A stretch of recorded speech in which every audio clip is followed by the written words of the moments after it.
na yung mga saging.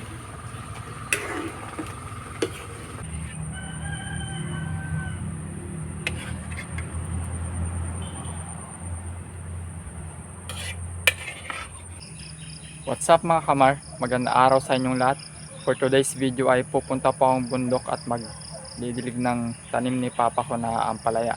At magluluto po tayo ng minatamis na saging. Kaya tara at samahan niyo po ako. Paakyat na po ako papuntang bundok. Ito po may nadaanan pa ako ditong kalabaw na mag-ina. Ayan po sila. Tumakbo na po. Ayan po. Takot po yung anak niya. Takbo. Ayan po sila. Nakatingin po yung nanay niya sa akin. Ayan po, kumakain po yung anak niya.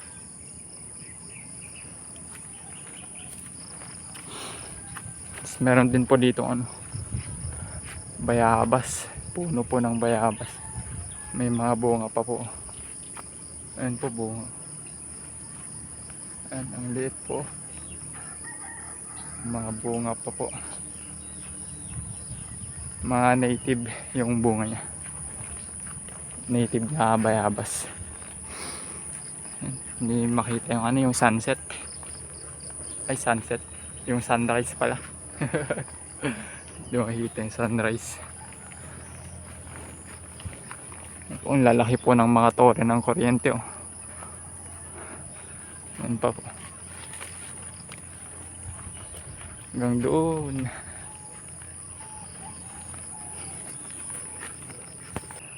Meron din po pala dito puno po ng lumboy. Ito po. Yan. Tapos ito po yung isa. Yan po, maliit siya. Hindi po masyadong halata kasi po, pinapaligiran din po siya ng mga punong kahoy. Tapos andito po sa kaliwa ko yung isa po. Ito po. Yan. Ito po yung yung pinakamatamis po sa nila na bunga. Yan po.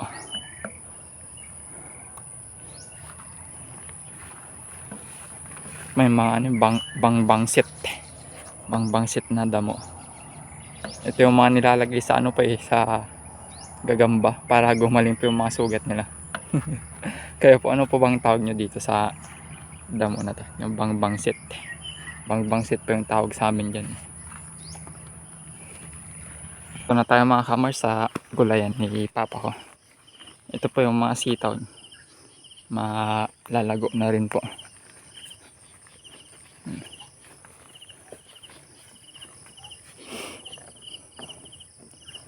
Malalago na din. Bali ilang to. Ilang puno. Bali 6 po. Na linya yung ginawa.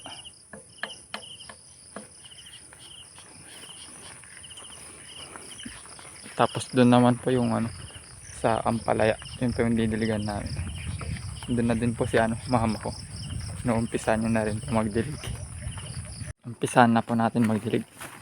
Kukuha lang po ng tubig. Pandilig. Dito po kami kumukuha. Balon. Yan po. Sobrang linaw ng tubig.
po ditong Biruruko.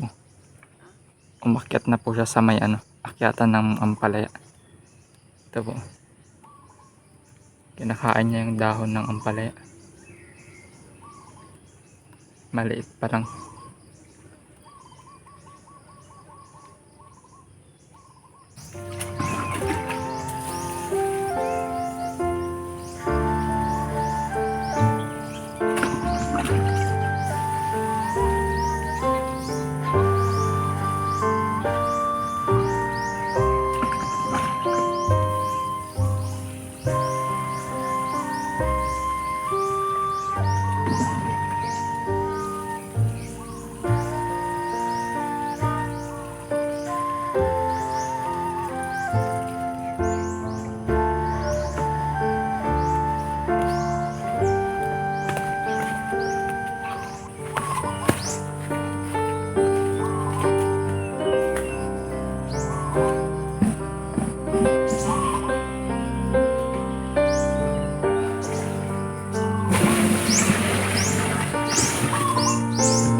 Meron din po ulit dito. Ang dami nila, 3.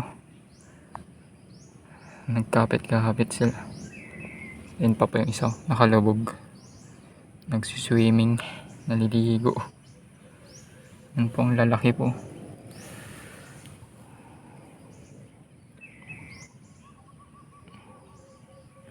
Anong tawag nyo dito sa ganito?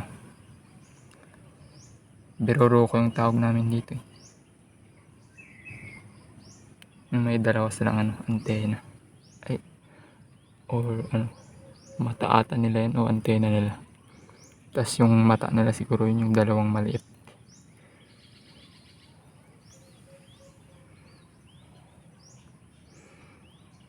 Chill na chill yung isa. Nagsiswimming. Tapos na po ako nagdilig na ampalaya. Dito lang po ako nagpapahinga sa may maliit po na kubo. And tapos na po ako nagpahinga kaya uwian na po. Tara na, uwian na. Let's go. Bye bye bundok.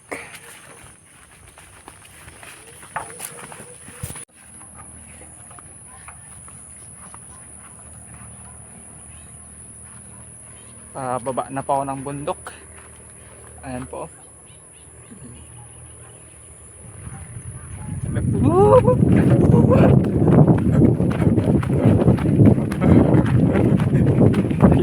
Naiiwan nyo ko, sombrero ko.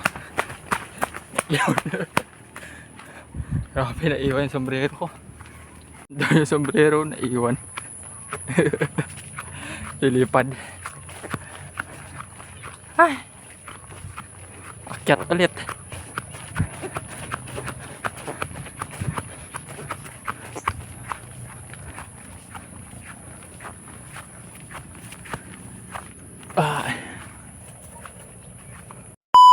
Prepare na po natin yung gagawin natin minatamis na saging. Ito po. Medyo maliit lang po yung saging kasi ito po yung natira na saging na hinarvest namin. Yung iba ginawa po namin turon. Medyo medyo malambot na siya. Overripe. Overripe na.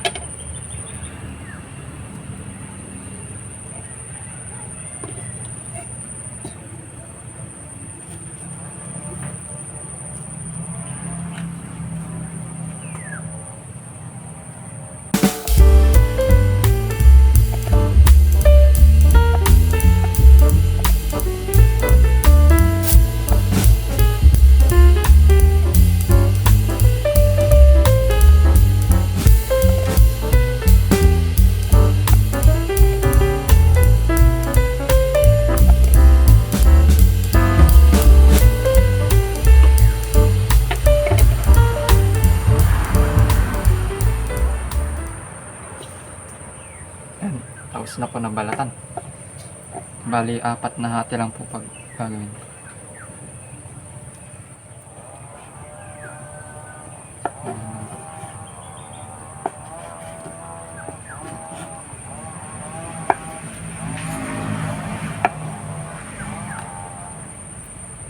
Ito kahit dalawa lang to, kahit kasi maliit.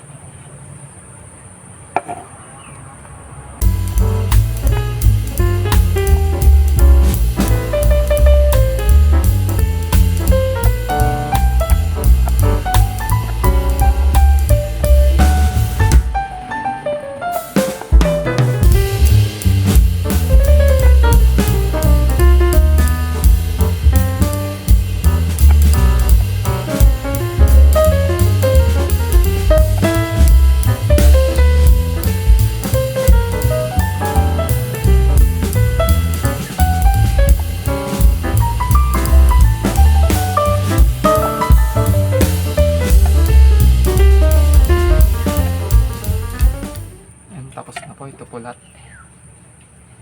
Mulan na po natin magluto. Magbigay po muna tayo ng tubig.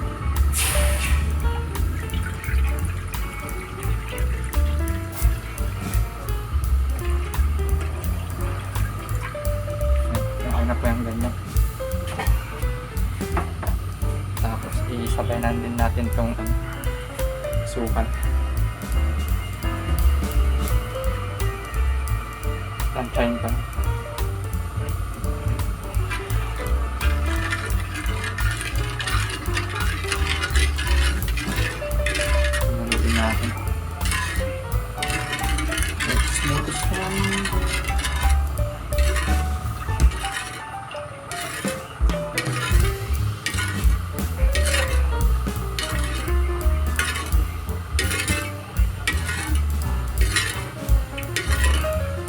Kulang pa ng asukal. Bigyan natin konti.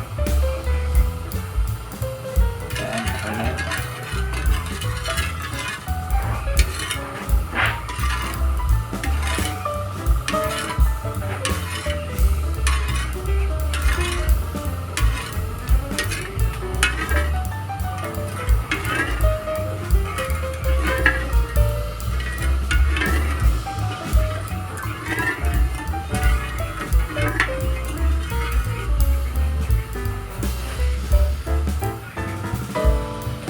Pan na po natin. Hintayin na lang natin kumulo. Pag kumulo na po, ilagay na natin yung saging.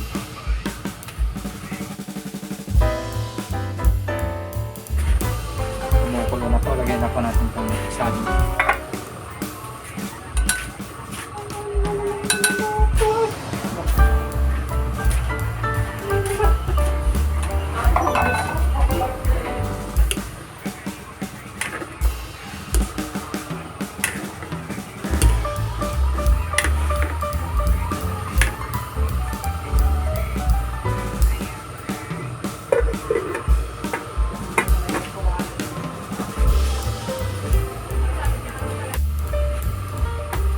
I-check po natin para hindi po masunog sa ilalim. Bumabalok po yung mga saging. Overripe.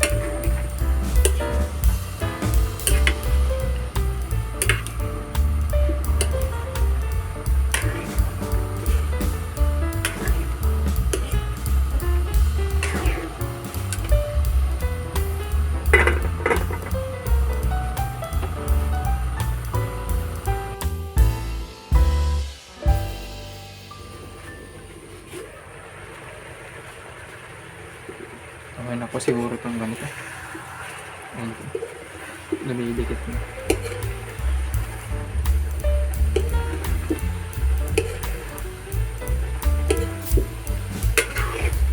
Tanggalin na natin. Okay. Ito po ang ating minatamis na saging.